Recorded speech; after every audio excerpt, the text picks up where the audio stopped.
Hi guys, welcome. So in today's video we're going to be discussing, just a second, yeah, alright. So in today's video we're going to be discussing electromagnetic waves, which is a very important chapter in physics.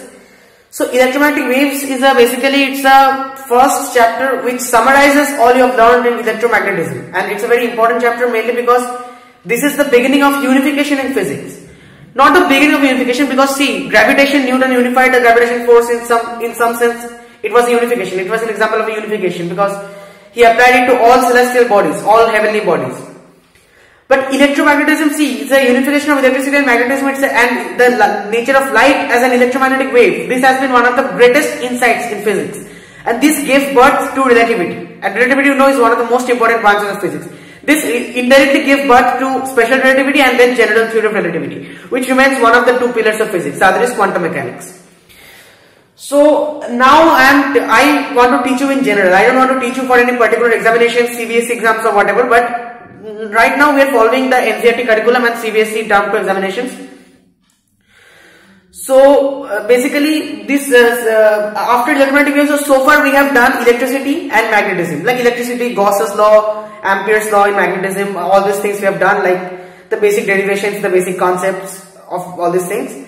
Current, electricity, Kirchhoff's laws, electromagnetic induction, Faraday's law of electromagnetic induction. So these things we have done, and I have done videos about all of those chapters, so you can check them out.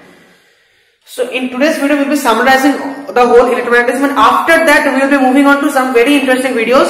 That is, first of all, ray optics and wave optics. Wave optics means Huygens principle, and it's very interesting. Ray optics is a pretty, like in class 10th you have done it, and it's a pretty simple chapter actually, but it's a bit long chapter, so yeah. And after that we will move on to atoms, nuclei, dual nature of radiation and matter, and semiconductors. So very interesting chapters. So anyway, today's video is about electromagnetic waves. So the first thing to note is that we learned that an electric current produces magnetic field, and that two current carrying wires exert a magnetic force on each other. Further, in electromagnetic induction we have seen that a magnetic field changing with time gives rise to an electric field. So magnetic field changing with time gives rise to an electric field.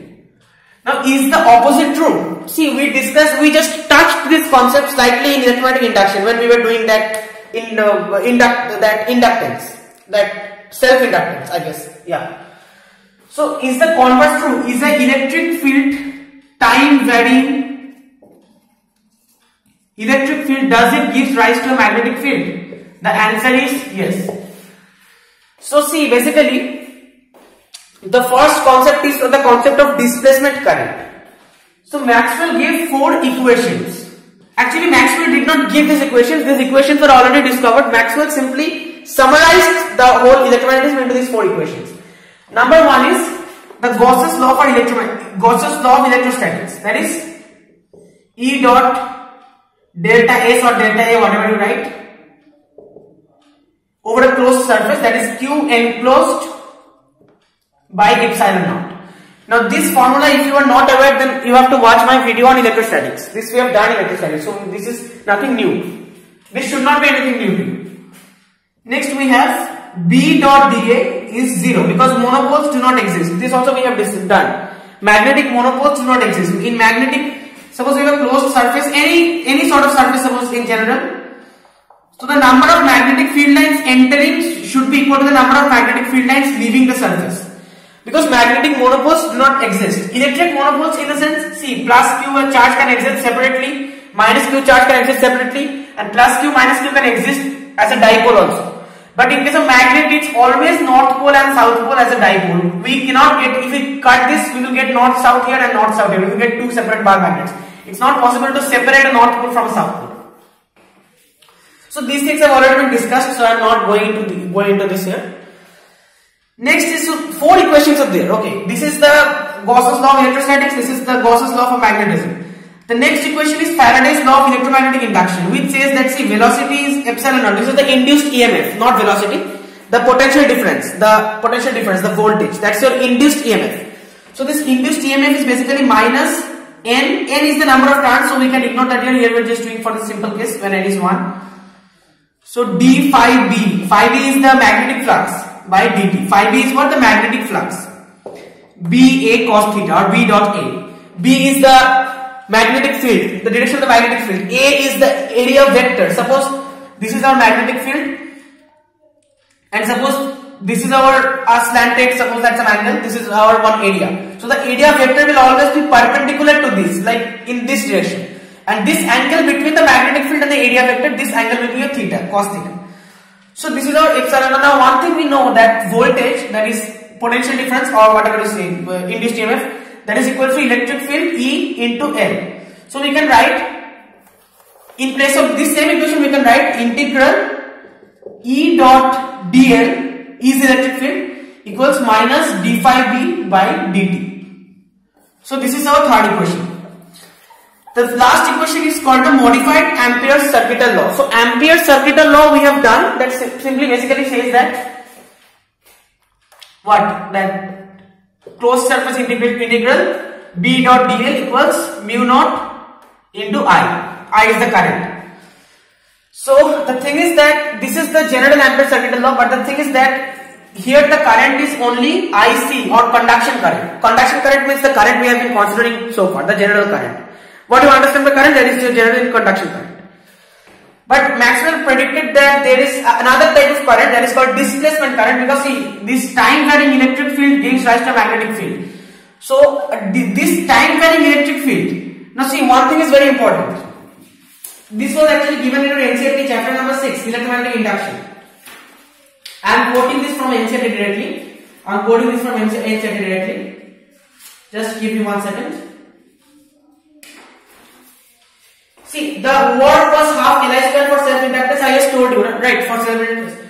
So this expression reminds us, yeah, alright. Consider the, no, not this. Wait a second. This was there.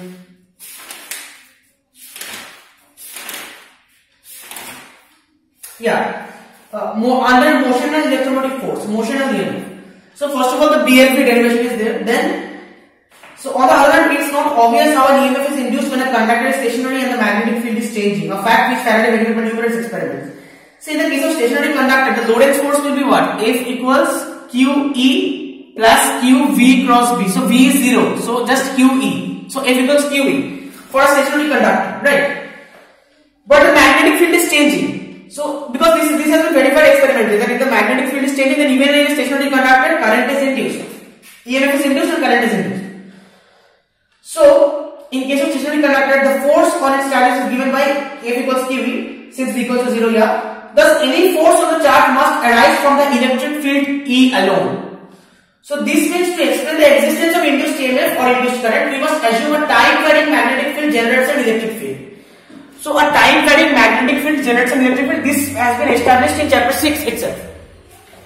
But the thing is that we should note that electric fields produced by static current, static charge, suppose plus Q, and electric field produced by magnetic field, time magnetic field. These two kind of electric fields have slight difference, but obviously they are both electric fields. But in this chapter we learned that a time varying electric field also produces a magnetic field. The vice versa is also true. So this was what I was trying to tell you. Alright. So, okay, let's start this. So these are the 4 equations of Maxwell. I am telling the 4th equation. Just give me 1 second. So these are the first 3 equations. The 4th equation is C. I will not show the derivation yet. The basic thing is that suppose for a capacitor in the NCERT the capacitor derivation is given to you. That's not the only case. So basically in some cases you see this law, this Ampere's circuital law does not hold because one term is missing from this law. We have to modify this law. Modify this law means the actual B dot dl closed interval is given by mu naught I plus mu naught IC. This I is IC, I told you. Plus mu naught ID, where ID is displacement current. So mu naught ID you have to account for this term. This is the extra term. Now there is a formula for ID, that is epsilon naught d phi E by dt, if I am not much mistaken. Yeah, epsilon naught d phi E by dt, right. Actually I have not revised this chapter in a long time, so I am just teaching you spontaneously. So here this is the electric flux, no, d phi E, this is not d phi B, this is the electric flux. So epsilon naught, now from where is this expression coming? I will not be able to show this to you here because it's a bit, like this derivation is, obviously it's important, but first of all I don't know the derivation very rigorously, so I will not try to teach it to you. I am confessing that I don't know it rigorously. Number second is this is not important for this examination. I think as far as I know this has been deleted from the syllabus. I mean this expression is important but the derivation is not important. So basically this is your ID equals epsilon naught d phi E by dt, right? So this is your displacement current.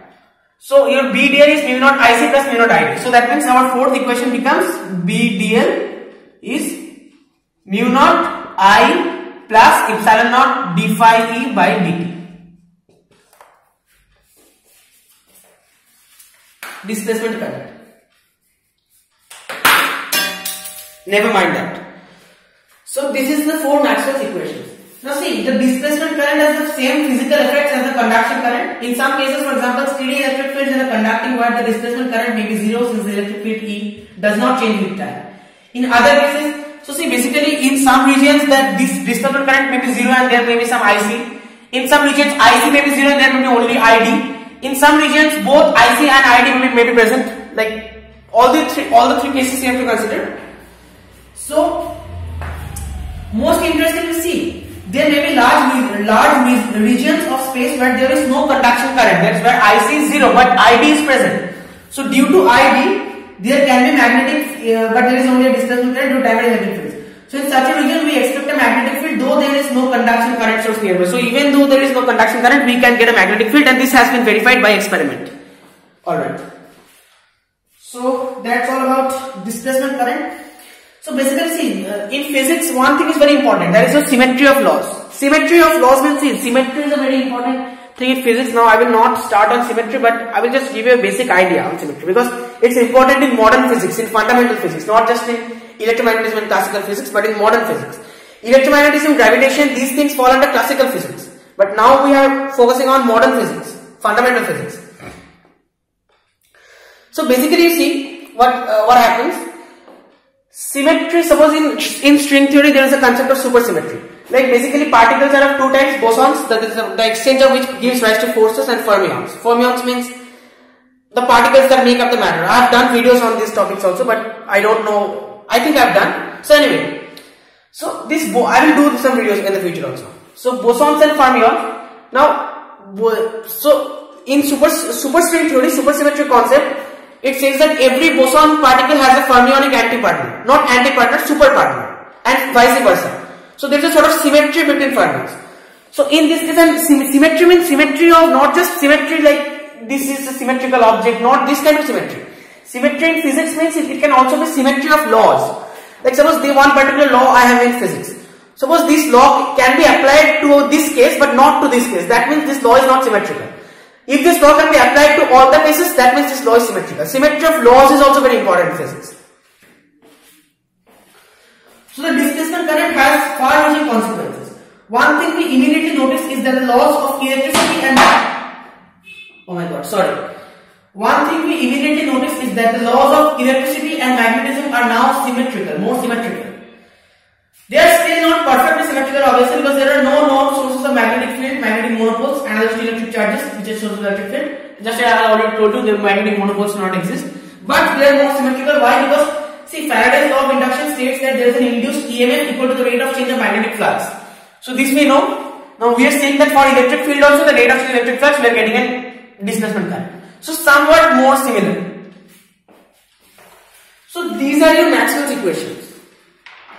The total summary frequency. Now I would like to ask you to do something. Now when you have time obviously, you try to memorize what you have learned from in class 12 physics, NCERT, like from the very beginning, from electric charges and fields to current, electricity, electrostatic potential and capacitance. You check for yourself, you verify for yourself whether there is any concept which cannot be explained by these four equations. Everything you have learned. Yeah, obviously the derivation, suppose you have Biot-Savart law, the particular derivation of a circular current carrying coil loop, the magnetic field on the axis. But the basic concept of everything you have learned can be derived, can be understood from these four equations. So total electromagnetism, just four equations. And today in physics the dream is to find one single equation that will explain all the four forces of nature. Electromagnetism, gravity, weak nuclear and strong nuclear force. Electromagnetic force, weak nuclear force and strong nuclear force already been unified. Gravity is, that's a controversial topic, I will not go into that here, but that's what physics is trying to do. That's called the theory of everything. Okay. So this is it.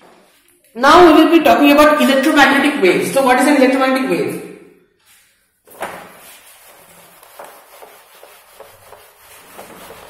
So electromagnetic waves are interesting mainly because the first thing to notice that electromagnetic waves, they are produced by, obviously as the name suggests, they are produced by electric and magnetic fields. They are produced by electric and magnetic fields. But note one thing you should note. Electromagnetic waves cannot be deflected by electric or magnetic field. Suppose electromagnetic wave is coming and you have some electric field here, you have some magnetic field here. So the wave will not get deflected. Electromagnetic waves cannot be deflected by electric or magnetic field. This is a very important point. Now coming to the electromagnetic waves are produced, let me show you very simply. Suppose this is my x-axis, this is my y-axis, and this is my z-axis. Suppose along the y-axis I have my electric field. This is my E0, that is the peak value. Somewhere here I will have ERMS. So yeah, anyway, this is E0. I hope you can make it, right? Yeah. So it's oscillating, and we are getting this kind of. And the magnetic field, so this electric field is along the XY plane. It's along the XY plane. Magnetic field, suppose we are having along the Z axis, in the ZX plane. So like this.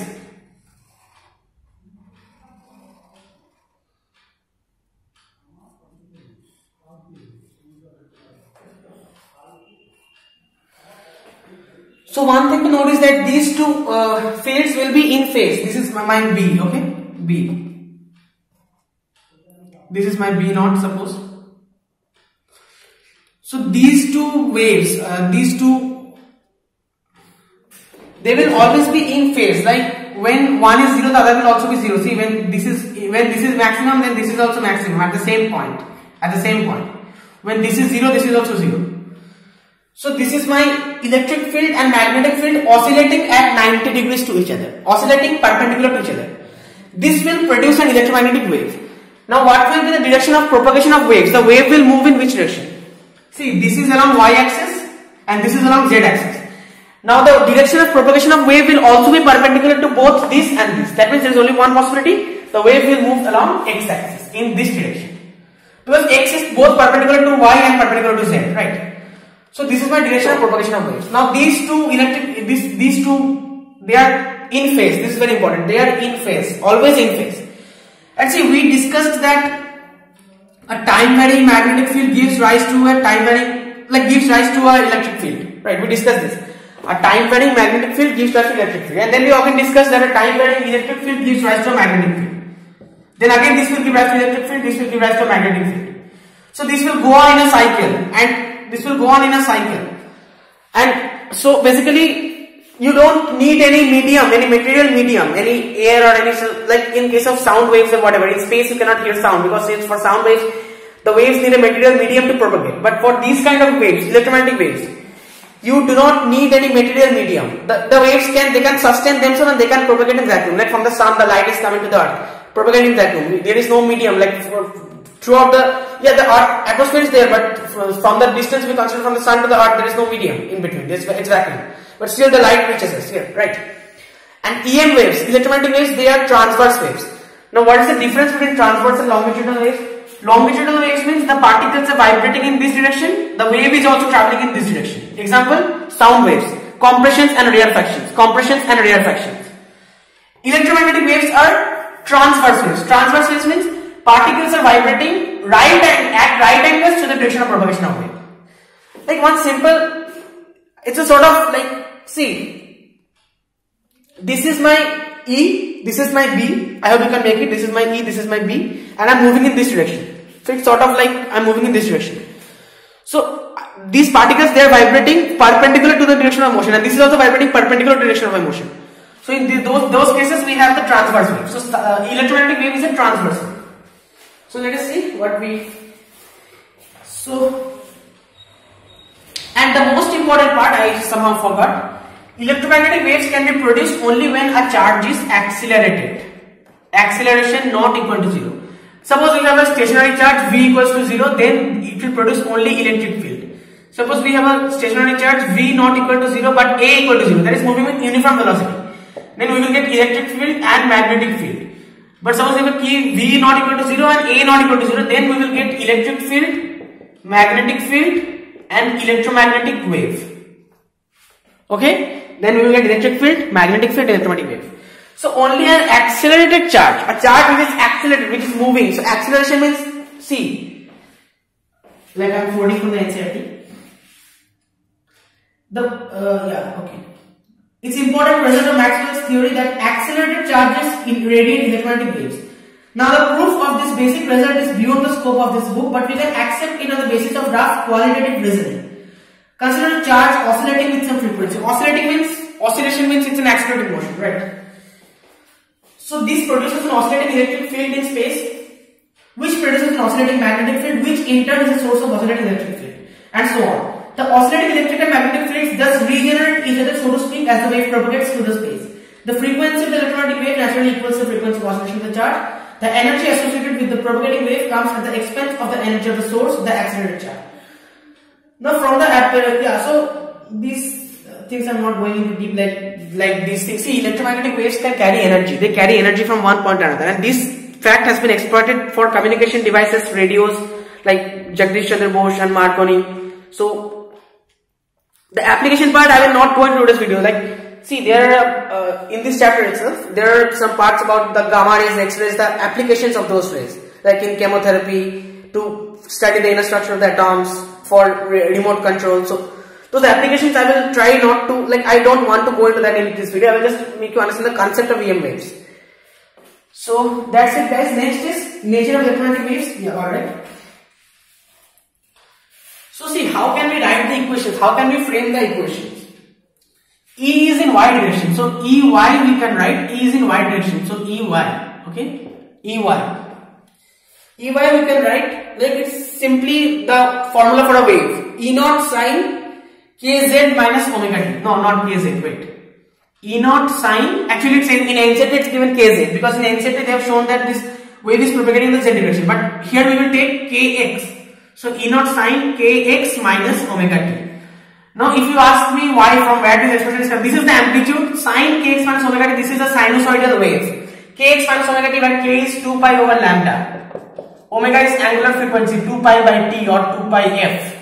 So this is all wave chapter. So I hope I have done some videos about this, I guess. So EY, because it's along the y direction. Similarly, B is along the z direction. So BZ or BZ, whatever you prefer, will be B naught sine kx minus omega t. This will always be x because the wave is propagating in x direction. So this is k, this is omega, t is time, k is the wave vector, x is the, you know what x is? X is the direction of propagation of the wave. Now coming to the speed of the propagation of waves. So suppose if we ask you to find a relation of the speed of the propagation of waves in terms of k and omega. So speed means v, that is, what is the velocity of the wave? Velocity of a wave is, we know, f into lambda, frequency into lambda, we know this. Now this is how, from where this expression is coming. See, velocity is what? Distance by time. This, so we know.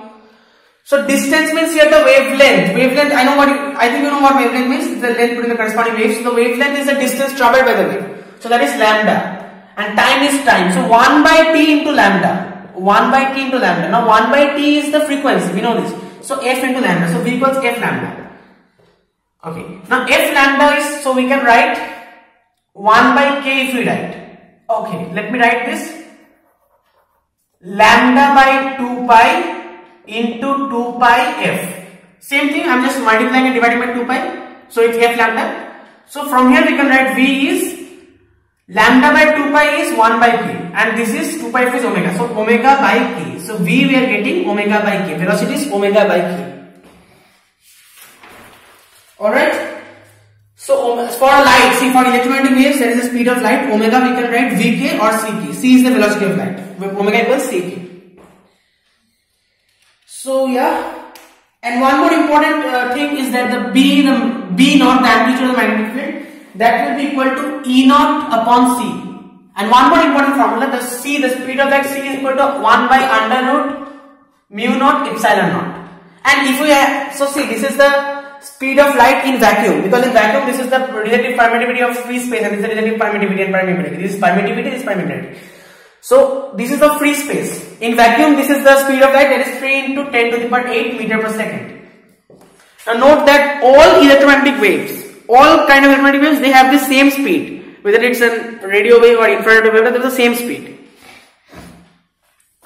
Now this is my in vacuum, but if I have in suppose in some medium, then diffraction takes place and the speed decreases. It can decrease obviously, because then we have to multiply this, we have to divide this by the refractive index. That we will do in ray optics, not here. So yeah, and this is also important relation, B naught equals E naught by C. So now we here make remarks on some features of electromagnetic waves. They are self-sustaining oscillations. Yeah. So I told you they are self-sustaining oscillations. They don't require any material medium to propagate. Now see, it was previously believed that it was not known that waves can propagate without medium. So previously they believed that there was a medium called ether medium in space, like all through space. What we think to be vacuum apparently was actually filled by ether, and this ether is responsible for the transmission of the electromagnetic waves. It was thought at a point of time. But then there was the Michelson-Morley experiment. Michelson-Morley experiment, see, it immediately gave the first. It was a very crucial experiment in physics because it gave birth to relativity, to Einstein's thoughts about relativity, special theory of relativity. So that experiment, basically you are having two mirrors at 90 degrees and you try to measure see if there is an ether medium and the earth is moving, earth is rotating. So that you expect the speed to be different, speed of light to be different between two directions. But they found no difference in the experiment. So that means the speed of light is a constant, and so that means there is no ether medium or as such, the light can propagate in vacuum. The speed of light is a constant in vacuum. So this was the Michelson-Morley. I will not go into details of the experiment. It's obviously not as simple as that, but yeah. So this is all about your ether medium, the story of ether and all these things. And if a material medium is present, then refractive index concept, then we have to multiply by the relative permittivity. So yeah. Now this is the light has a wave nature. So this is very important what I am going to tell you now. Yeah, so this wave nature, and then we will basically done in this chapter. Yeah. So just two more formulas are there. Let me just get the formulas over with first of all, because yeah, and then I will be coming to the concept. So please note that this part of this electromagnetic spectrum, radio waves, microwaves, infrared waves, visible rays, ultraviolet rays, gamma rays, X-rays. I will not be. This is just your what these waves are, from which wavelength to which wavelength they are, from which frequency to which frequency. What are their uses? That's it. So that's nothing to teach basically. So that I will not be doing in this video. And no, I will not be doing any video. Not in this video. I will not be doing any video there. Okay. So now you see. Now we will be talk about dual nature. Just a bit introduction. We have a chapter, dual nature, separate chapter is there. So I will not tell it to you here, all of it here, but just a little introduction. And before that, what is the energy density? So we learned in electrostatics that the energy density is half epsilon naught E squared. Here we will take E RMS squared plus half B RMS squared over mu naught, because for magnetism the energy was 1 by 2 mu naught B squared. But here we will take RMS squared. Now what I am talking about, if it's not clear to you, let me tell you. This is called the half epsilon naught E square, is electric field. This is called the energy density, the energy per unit volume, energy per unit volume, energy density, energy per unit volume, energy density. This is for the electric field. But for the magnetic field also we will have energy density. That is your 1 by 2 mu naught, that is this thing, B squared. Now here the electric field and magnetic field, they are sinusoidal waves. So they are sort of, they are waves. So they are constantly, the value is changing. So here we cannot have a single value of E or B. So we take the average root mean square value. We take the RMS value. So E RMS squared plus B RMS squared. Now in alternating current chapter, we did what was the ERMS and E. We did this, right? Like ERMS and the formula, the relation between E naught, that's the maximum, the amplitude, the peak value in ERMS, which is that ERMS equals E naught by under root 2. So this we can write, and same for BRMS, B naught by under root 2. So this we can write half epsilon naught E naught squared by under root 2 squared is just 2. So 1 by 4 E naught epsilon naught E naught squared plus here we will get 1 by 4 mu naught B naught squared. So 1 by 4 common, epsilon naught E naught squared plus B naught squared by mu naught. This is my total energy. Now one interesting thing is that half of this energy will be contributed by the electric field, exactly half. Exactly half of this energy will be contributed by the electric field and the other half will be contributed by the magnetic field. So they are equal, like half, 50-50. So this is about the energy. Let me see if we have missed anything. Yeah, now about the momentum part and the dual nature of radiation and matter.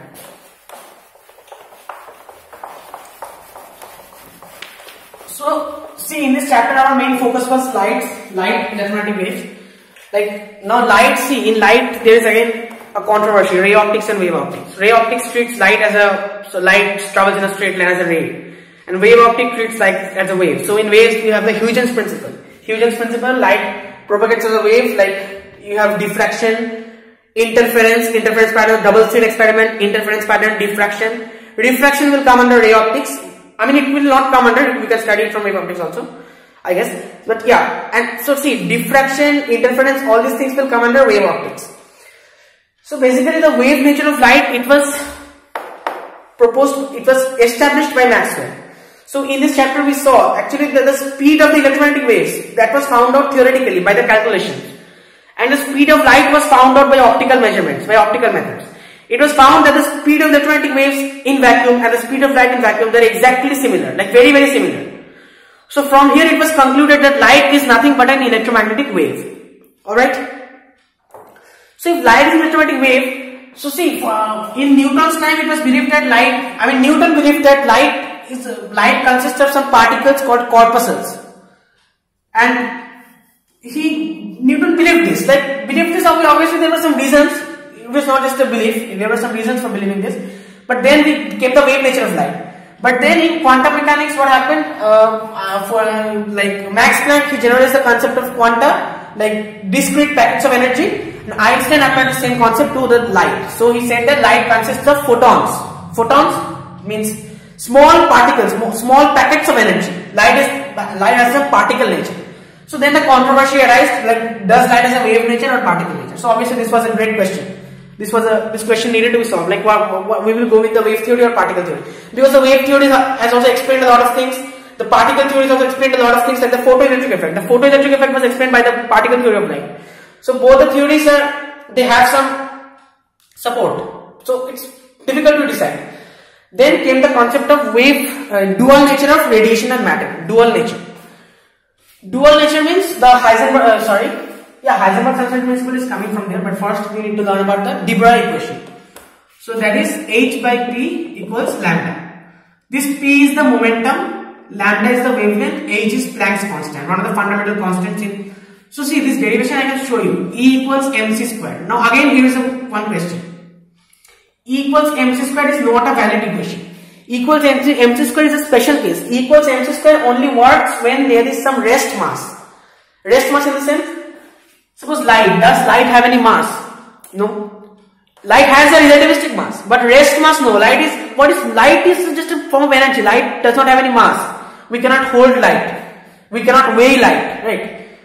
So light has no rest mass. If light is rest mass means when the body is at rest, the amount of mass that is there. Because why am I saying when the body is at rest? Because when the body moves, the mass slightly increases. So that increased mass is called the relativistic mass. So the rest mass is the mass of the body when the body is at rest.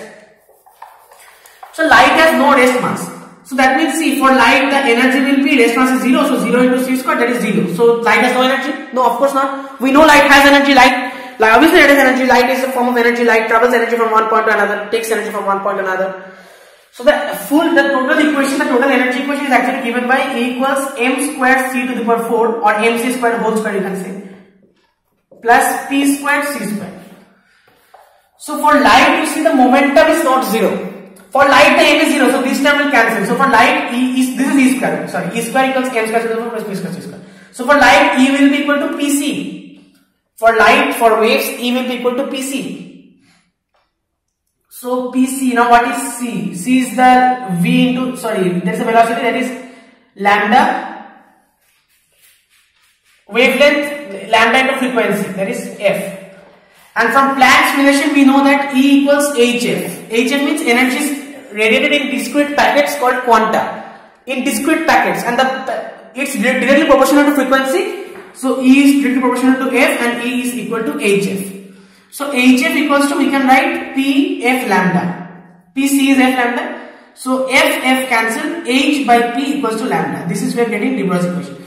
Now this derivation is pretty simple, like anyone could have derived it, but this derivation is not what is important. What is important is the idea, is the groundbreaking idea, the groundbreaking concept, that dual nature of radiation matter. This de Broglie is not remembered in physics community for deriving this equation. This equation I would have derived as well. But his groundbreaking insight that radiation and dual nature of matter, this is what matters. This is very, very important. That de Broglie is very, from that point of view, de Broglie is very underrated, because this is one of the most crucial points. This actually inspired Schrodinger's equation and all these things. So dual nature is very important. So see, for light E will be equal to Pc, or momentum will be equal to E by C. So momentum is not 0. If we say momentum equals to mass into velocity, so mass is 0. So momentum equal to 0. No, momentum is not 0 for light. Momentum is not 0, so there is some pressure, there is some energy. Pressure, why? Because the momentum is applying some pressure, right? So this pressure, obviously when the sun rays are falling on your hand, it will apply some pressure, but you will not feel your hand going down, because the speed, it's E by C. Now this C is a very huge number. So if this increases, this will decrease, obviously. So very less pressure. But yeah, it has been measured. It understands very less, but yeah, it has been measured. It's present. So momentum is not 0, and E will be equal to Pc for the case of waves. And for the case of body at rest, the velocity will be 0, so this term will cancel out. In that case, E equals mc square. But E equals mc square is not a general equation. The full equation is E square equals m square plus P square c square. And this is the equation equals lambda. So yeah, I guess this is all. Now see, I just want to tell you that more interesting videos are coming.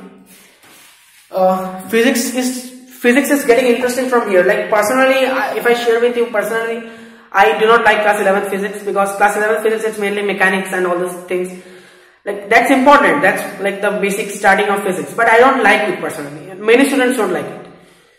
And yeah, some interesting chapters are there, like fluid mechanics. Fluid mechanics is a very interesting chapter. Fluid mechanics concepts are required.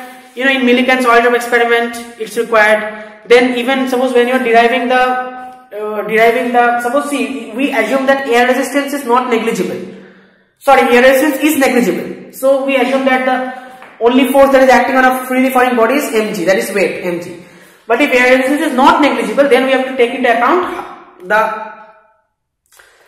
the force due to the air resistance, that is actually proportional to v square, that is half CD is a coefficient, half CD A rho v square. Some A is the area and rho is the density, something like that. So in those cases, the fluid mechanics is very important. Fluid mechanics has a lot of applications. Fluid mechanics is very important. And fluid mechanics, see how airplanes fly, all these things. I have done a video on fluid mechanics actually. And fluid mechanics means you're getting all these things. It also gives rise to this chaos theory, turbulence in fluids, interesting effects. So those swirling eddies and those things. Very, very interesting, fluid mechanics. But otherwise, the chapters at the beginning, this Newton's laws, those chapters I don't. But anyway, from class 12, physics is getting really interesting. Like from the very beginning of 12, you see electricity, magnetism, quantum part, dual nature, atoms, nuclei, semiconductors. So I'll be trying to cover all the chapters. So please subscribe to my channel if you have not already, and stay tuned. Hope this video was helpful. I just discussed a basic concept, right? I know I did not do any practice. See, if you remember the formula, then you can solve any questions from electromagnetic waves. Questions are not a big deal. And as for the electromagnetic spectrum, that is you have to memorize. If you are preparing for exams, you have to memorize. Otherwise, nothing to learn, right? So that's it for this video, guys. Thank you.